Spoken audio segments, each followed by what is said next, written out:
Good evening. This is All India Radio. I am Nishit Kumar and with me is VC Pramod with the evening news.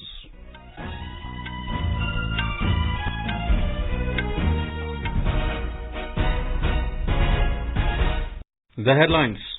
Both houses of parliament adjourned for the day over Pegasus snooping, farm laws and other issues.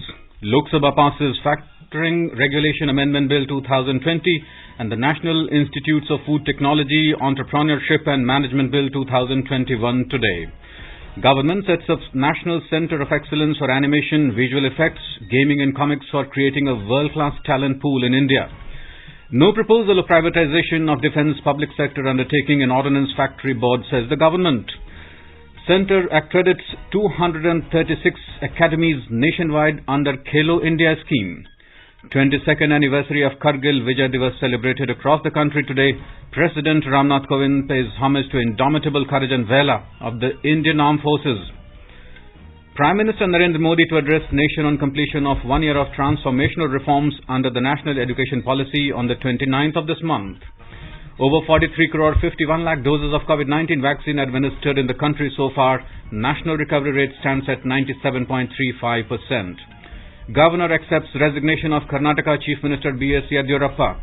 And in Tokyo Olympics, Germany beats India 2-0 in the women's hockey match. And Olympic silver medalist Saikom Mirabai Chanu returns to Delhi from Tokyo today.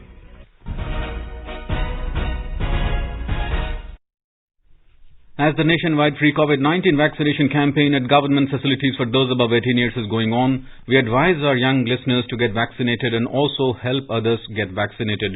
We also advise our listeners not to lower their guard as COVID-19 remains a threat to our health.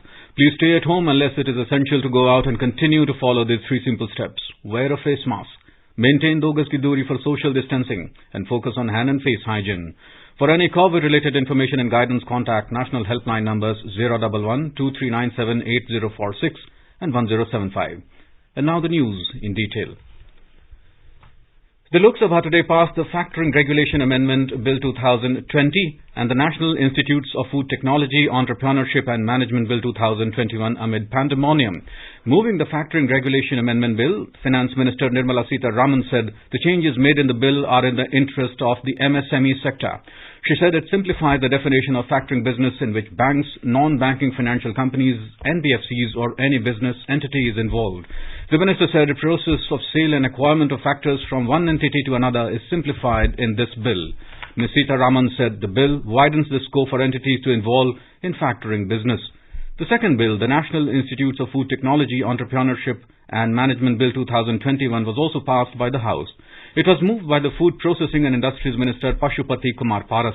The bill lays down provision for certain institutes of food technology, entrepreneurship and management like the National Institute of Food Technology, Entrepreneurship and Management at Kundali and the Indian Institute of Food Processing Technology at Thanjavur as institutions of national importance.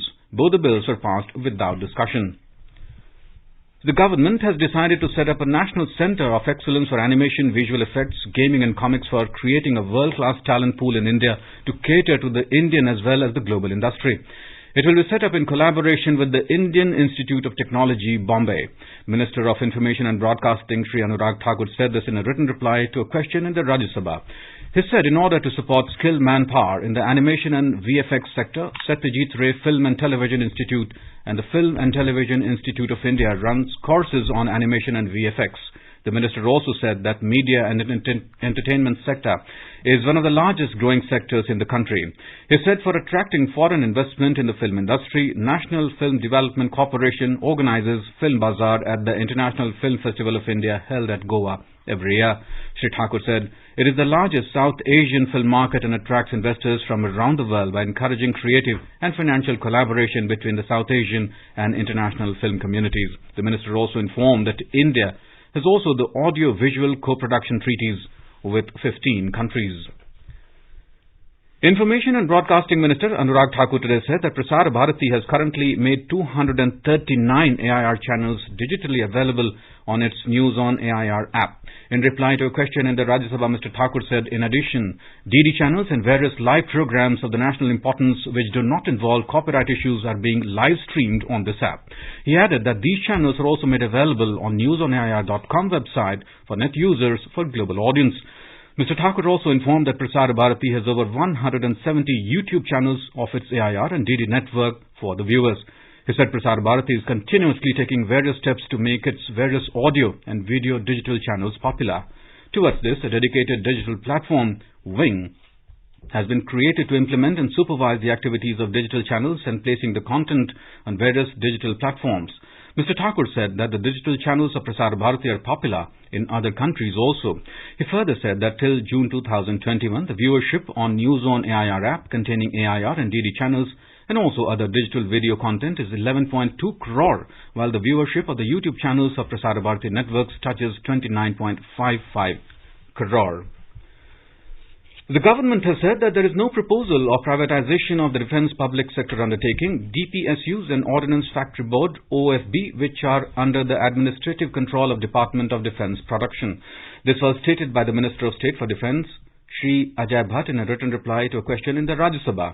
The minister, however, added, to enhance functional autonomy, efficiency and unleash new growth potential and innovation in ordnance factories, the Cabinet Committee on Security in its meeting held last month had approved to convert the production units of OFB into 7 DPSUs.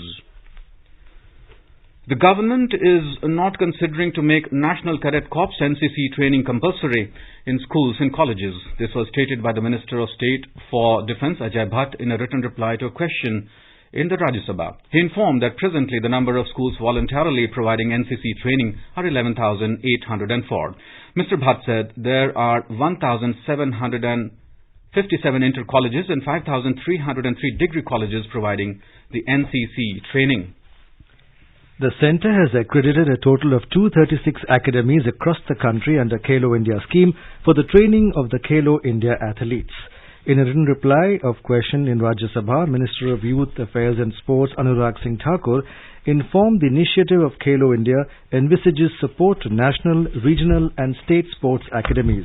He said under the scheme, 360 Khelo India Centres, KICs, and 24 Khelo India Centres of Excellence, KISEs, have been notified.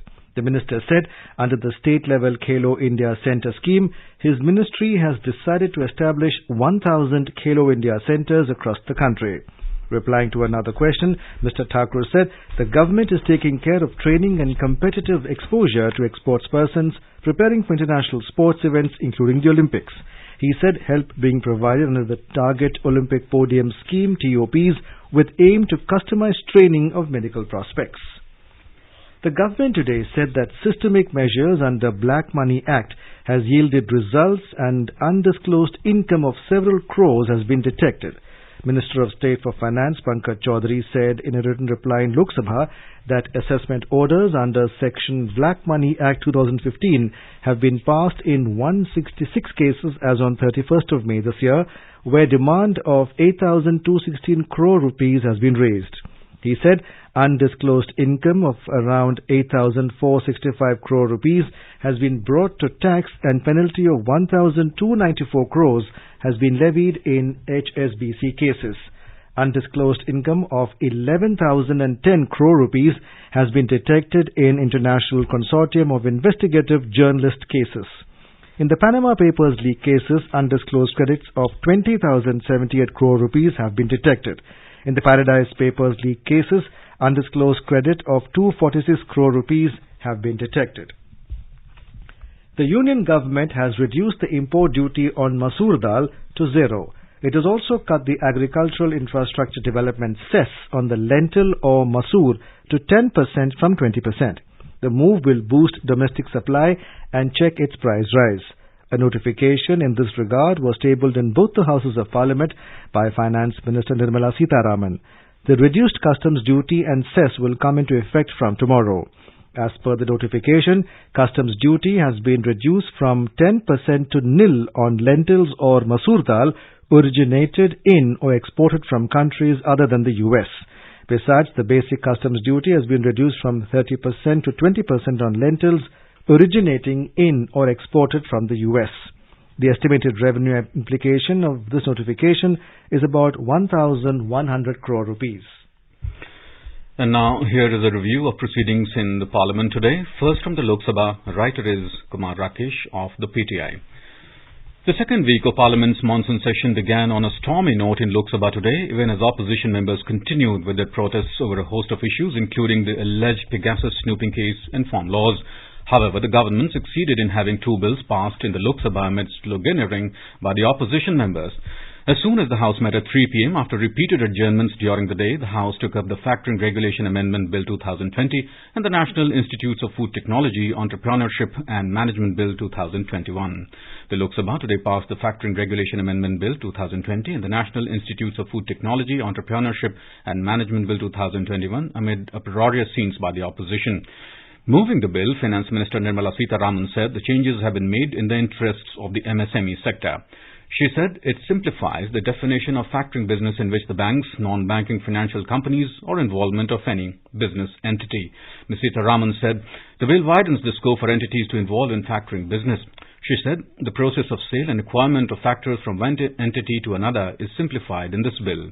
The bill seeks to amend the Factoring Regulation Act 2011 to widen the scope of entities which can engage in factoring business. The Lok Sabha also passed the National Institutes of Food Technology, Entrepreneurship and Management Bill 2021, moved by Food Processing and Industries Minister Pashupati Kumar Paras. It lays down the provision for certain institutes of food technology, entrepreneurship and management like the National Institute of Food Technology, Entrepreneurship and Management at Kundli and the Indian Institute of Food Processing Technology at Tanjavur as institutions of national importance. The bills were passed without discussion in the House as opposition members continue to stage protests demanding discussions on the Pegasus snooping allegations and the farmers' demand of repealing the three new farming laws. Rama Devi, who was chairing the proceedings, repeatedly urged protesting members to return to their seats and participate in the discussions. However, with protesting members unrelenting, she went ahead with the consideration and the passage of the two bills. Earlier in the day, the House witnessed repeated adjournments, and when it met at 2 p.m. and ran for a few minutes, papers were laid on the table and Finance Minister Nirmala Sitharaman introduced the Insolvency and Bankruptcy Code Amendment Bill 2021. As soon as the House met in the morning, Speaker Om Birla paid tributes to personnel of the armed forces for their valor and sacrifice during the 1999 Kargil War. On the 22nd anniversary of Operation Vijay, mounted to flush out Pakistani troops from the heights of Kargil, Speaker Birla also expressed his gratitude to the family members of the heroes of the war. Members observed silence for those who made the supreme sacrifice. The Speaker congratulated Mirabai Chanu for winning a silver medal at the Tokyo Olympics. Soon thereafter, opposition members again trooped into the well of the House, raising slogans and disrupting the proceedings. Some opposition members demanded the presence of the Prime Minister in the House. The Speaker appealed to the opposition to go back to their seats, and it said the government wanted to give a reply. It hurt the dignity of the House, he added. And now a review of proceedings in the Rajya Sabha. Writer is Sanjeev Chopra of the UNI. Rajya Sabha failed to transact any business today as it witnessed repeated adjournments, with the opposition continuing to create uproar over the farmers and Pegasus snooping issues. The House witnessed 5 adjournments during the day till it was adjourned finally for the day amid continued disruption by the opposition. The House was first adjourned for an hour soon after it met at 11 a.m. It witnessed repeated adjournments till 4 p.m. before finally adjourning for the day. Later, members belonging to Congress, Trinamool Congress and other opposition parties rushed to the well, raising slogans against the government, which led the first adjournment of the House.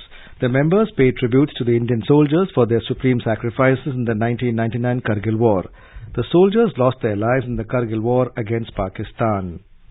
Paying tributes, Chairman M. Venkaiah Naidu said the unparalleled valor and gallantry of the country's troops in defeating the enemy will inspire generations. The Chairman said the 26th of July is the 22nd anniversary of the Kargil Vijay Divas.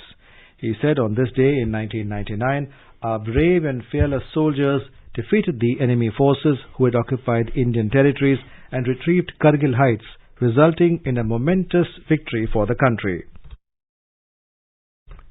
Rajya Sabha also congratulated Mirabai Chanu for winning a silver medal in the women's 49 kg category weightlifting event at the ongoing Tokyo Olympic Games. The chairman said her spectacular performance, Mirabai Chanu, not only opened the medal tally for the country in this Olympics, but also ended a long wait of 21 years for a medal in a weightlifting event at the Olympics. Later, as opposition members created ruckus in the House, the chairman said other members are being prevented from raising issues of public importance. He adjourned the House proceedings till noon. Mr. Naidu said he had disallowed notices under Rule 267 given by opposition leaders Mallikarjun Kharge and K.C. Venugopal of the Congress, Tiruchi Shiva of DMK, Sukhendu Shekhar Ray of Trinamool Congress, and Elamaram Kareen of CPI and others. The rule provides for setting aside the business of the day to take up discussion on the issue being sought to be raised. The chairman said important public interest issues have been allowed to be raised through zero hour and special mentions, but the House is not able to perform its duty. The members are being denied an opportunity, he observed. Rajya Sabha has failed to transact any business since the start of the monsoon session from July 19th, except for a discussion on the COVID situation and management due to uproar created by the opposition members over various issues including the farm laws and the Pegasus snooping issue. Finance Minister Nirmala Sitharaman laid the papers pertaining to a notification on reduction of customs duties on lentils amid the noisy scenes. The government today reduced the import duty on masoor dal to zero and also half the agriculture infrastructure development cess on lentils to 10% in a bid to boost domestic supply and check rising prices. When the House reassembled at 5 p.m. after 5 adjournments, the chair asked Jugal Singh Mathurji Lokhandwala to initiate a discussion on the Marine Aids to Navigation Bill 2021. Manoj Kumar Jha of RJD alleged that the government has not reached out to the opposition as suggested by the chair to chalk out a program for smooth running of the House. This was strongly opposed too by Leader of the House Piyush Goyal, who said he has met with the Leader of Opposition and some other leaders and invited them to chalk out a plan for smooth running of the House.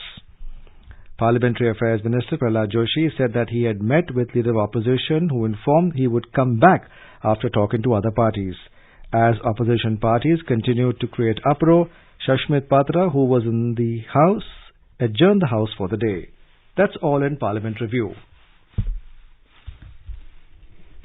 You are listening to the evening news on All India Radio. A reminder of the headlines before we move on.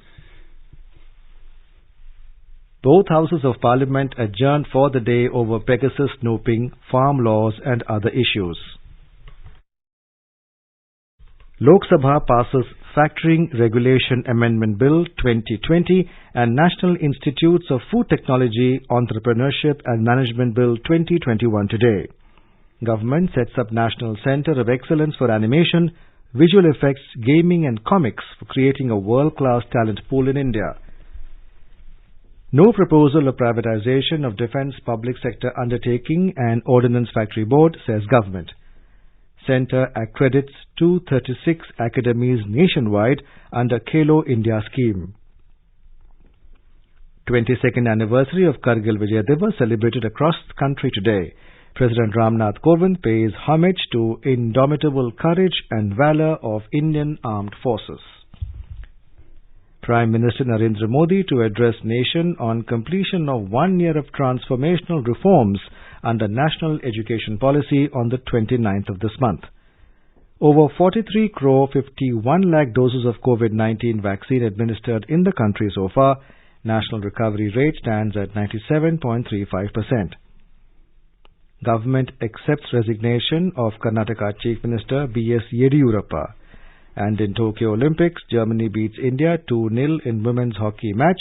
Olympic silver medalist Saikom Mirabai Chanu returns to Delhi from Tokyo today. For quick news updates round the clock, follow us on Twitter at AIR News Alerts. चलो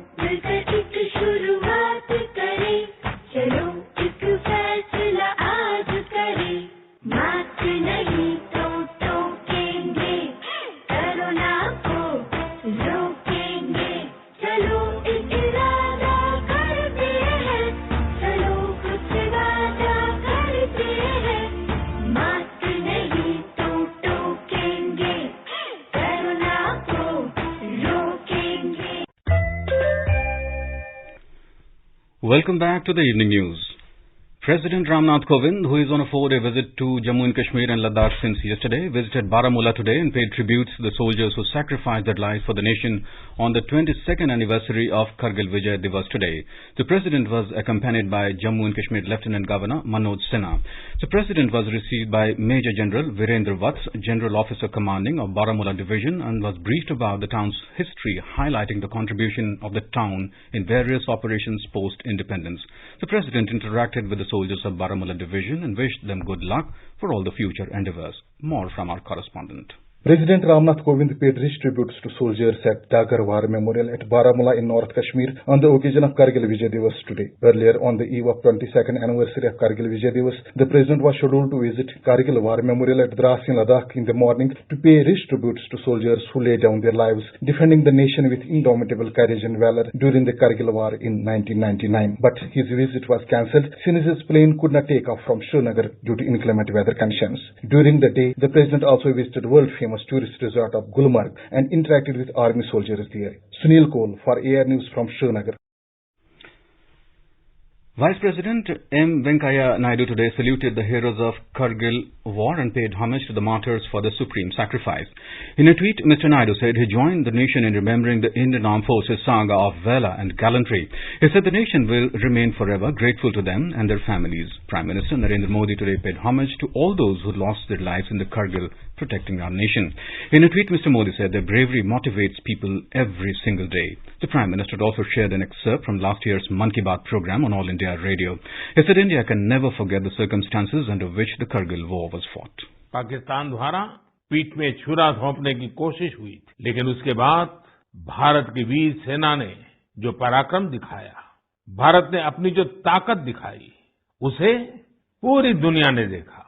आप कल्पना कर सकते हैं, ऊंचे पहाड़ों पर बैठा हुआ दुश्मन और नीचे से लड़ रही हमारी सेनाएं, हमारे वीर जवान, लेकिन जीत पहाड़ की ऊंचाई की नहीं, भारत की सेनाओं के ऊंचे हौसले और सच्ची वीरता की हुई। साथियों, उस समय मुझे भी करगिल जाने और हमारे जवानों की वीरता के दर्शन का सौभाग्य मिला। वो दिन मेरे जीवन के सबसे अनमोल क्षणों में से एक है। Raksha Mantri Rajnath Singh paid tributes to the fallen soldiers who fought valiantly during the Kargil War at the National War Memorial in New Delhi this morning. In his video message, Mr. Singh said the victory achieved by the Indian Army in Kargil in spite of difficult and unfavorable conditions is incomparable. Kargil युद्ध के महान शूरवीरों ने भारत की रक्षा का स्वर्णिम अध्याय अपने शौर्य, पराक्रम और बलिदान से लिखा है। कठिन और प्रतिकूल परिस्थितियों के बावजूद भारतीय सेना ने कारगिल में जो विजय प्राप्त की, वह अपने आप में अतुलनीय है। मैं कारगिल युद्ध में वीर गति प्राप्त करने वाले सभी वीर सैनिकों के परिवारों को फिर से यह भरोसा देना चाहता हूं कि यह देश उनके बलिदान को, उनकी स्मृति को कभी नहीं भूल सकता। दिल्ली में राष्ट्रीय युद्ध स्मारक हमारी इस प्रतिबद्धता का प्रतीक है। अमर चक्र पर जल रही अमर ज्योत भारतीय सेना के पराक्रम और बलिदान की अग्निसाक्षी है। Minister of State for Defence Ajay Bhatt, Army Chief General M.M. Narawane, Air Force Chief Air Chief Marshal R.K.S. Bhadauria, Navy Vice Chief Vice Admiral G. Ashok Kumar also paid tributes at the National War Memorial. Prime Minister Narendra Modi will address the nation on the 29th of this month on the completion of 1 year of transformational reforms under National Education Policy. Education Minister Dharmendra Pradhan said in a tweet that the NEP 2020 is a guiding philosophy for changing the learning landscape, making education holistic and for building strong foundations for an Atmanirbhar Bharat. Prime Minister Narendra Modi today said that the MyGov stands tall as an effective example of participative governance and giving a voice to country's youth power. On the occasion of completion of 7 years of MyGov, Mr. Modi applauded all the volunteers and contributors who have enriched the platform with their contributions. The Ministry of Science and Technology will set up a first-of-its-kind Centre for Excellence in the Northeast. The prestigious project for establishing Centre for Bioresources and Sustainable Development as a Centre of Excellence was sanctioned by the Department of Biotechnology and is complete for formal inauguration shortly. The location of the project is at Kimin in district Papum Pare in Arunachal Pradesh. The construction of the new building as well as other infrastructures has been completed. The country has administered over 43 crore 51 lakh doses of COVID vaccine so far under the nationwide vaccination drive. The Health Ministry said more than 18 lakh 99,000 vaccine doses were administered in the last 24 hours. The ministry said 35,968 patients recovered during the last 24 hours and the COVID recovery rate now stands at 97.35%. Till now, more than 3 crore 5 lakh people have recovered from COVID-19. The COVID helpline numbers are available on our website www.newsonair.gov.in. The News Services Division of All India Radio in its bilingual live phone-in program Corona Jagrukta series will bring you a special discussion on COVID-19 tonight. Dr. Sanjay Pandey of GB Pant Hospital will participate in the live discussion. Listeners can ask questions to the expert on toll-free number 1-800-115-767 and on telephone number 011-2331-4444. One can also post queries on our Twitter handle at AIR News Alerts by hashtag AskAIR. Karnataka Governor Thawarchand Gehlot has accepted the resignation submitted by Karnataka Chief Minister B.S. Yediyurappa. A notification issued by the government says that the governor has accepted the resignation and dissolved the Council of Ministers headed by him. However, Yediyurappa has been asked to function as Chief Minister till his successor is nominated. In an emotional speech today, Mr. Yediyurappa has announced his resignation during Sadhana Samvesha, organized on the occasion of his government completing 2 years. U.S. Secretary of State Antony J. Blinken will arrive in Delhi tomorrow on a 2-day visit to India. The External Affairs Ministry said this is Secretary Blinken's first visit to India after assuming charge as U.S. Secretary of State. And in Tokyo Olympics, India women lost their second consecutive group match, going down 0-2 against Germans this evening. The Indian men's hockey team will take on Spain in a Pool A match at 6:30 a.m. tomorrow. Indian paddler Achanta Sharat Kamal progressed to the round 3 of the men's singles table tennis after defeating Portugal's Tiago Apollonia 2-0. Kamal will face defending champion Ma Long of China in round 3 in the men's singles tomorrow. In women's singles category, Manika Batra lost to Austria's Sofia Polkonova 4-0 in a round 3 encounter today. In tennis, men's singles second round encounter, Sumit Nagal lost to Daniil Medvedev of Russia 6-2, 6-1. India's lone fencer C.A. Bhavani Devi lost to Manon Brunet of France 15-7 in the women's individual Seba in round of 32 today. Olympic silver medalist Saikhom Mirabai Chandu returned to Delhi from Tokyo this afternoon. In a tweet, she said she is happy to be back in India amidst so much love and support. पूरा दिल से मेहनत किया, इतना hard work किया था। ये 5 साल हमने पूरा सेक्रीफाइस करके हमने ये टोक्यो ओलंपिक में एक मेडल लेने के लिए हमने बहुत ही मेहनत की। मैं थोड़ा सा नर्वस थी और प्रेशर भी थी कि पूरा भारतवासी को मेरे ऊपर होप रखी थी, उन्होंने मेरा भाई मेडल लेके आएगी, तो उस सब चीजों को लेके मुझे थोड़ा सा टेंशन भी होता, पर मैंने पूरा मन से मैंने कॉम्पिटिशन किया। Mirabai Chandu made history by becoming the first Indian weightlifter to win a silver medal in the women's 49 kilogram category on day 1 of the Tokyo Olympics. And now, before we end the bulletin, the headlines once again. Both houses of parliament adjourned for the day over Pegasus snooping, farm laws and other issues. Lok Sabha passes the Factoring Regulation Amendment Bill 2021 and the National Institutes of Food Technology, Entrepreneurship and Management Bill 2021 today. Government sets up National Centre of Excellence for Animation, Visual Effects, Gaming and Comics for creating a world-class talent pool in India. No proposal of privatization of defence public sector undertaking and Ordnance Factory Board, says the government. Centre accredits 236 academies nationwide under Khelo India scheme. 22nd anniversary of Kargil Vijay Diwas celebrated across the country today. President Ramnath Kovind pays homage to the indomitable courage and valor of the Indian Armed Forces. Prime Minister Narendra Modi to address nation on completion of 1 year of transformational reforms under the National Education Policy on the 29th of this month. Over 43 crore 51 lakh doses of COVID-19 vaccine administered in the country so far. National recovery rate stands at 97.35%. Governor accepts resignation of Karnataka Chief Minister B.S. Yediyurappa. And in Tokyo Olympics, Germany beats India 2-0 in the women's hockey match. And Olympic silver medalist Saikhom Mirabai Chandu returns to Delhi from Tokyo today. For details of these stories and more, log on to our website newsonair.com and News on AIR app. And with that, we end the evening news. Good night.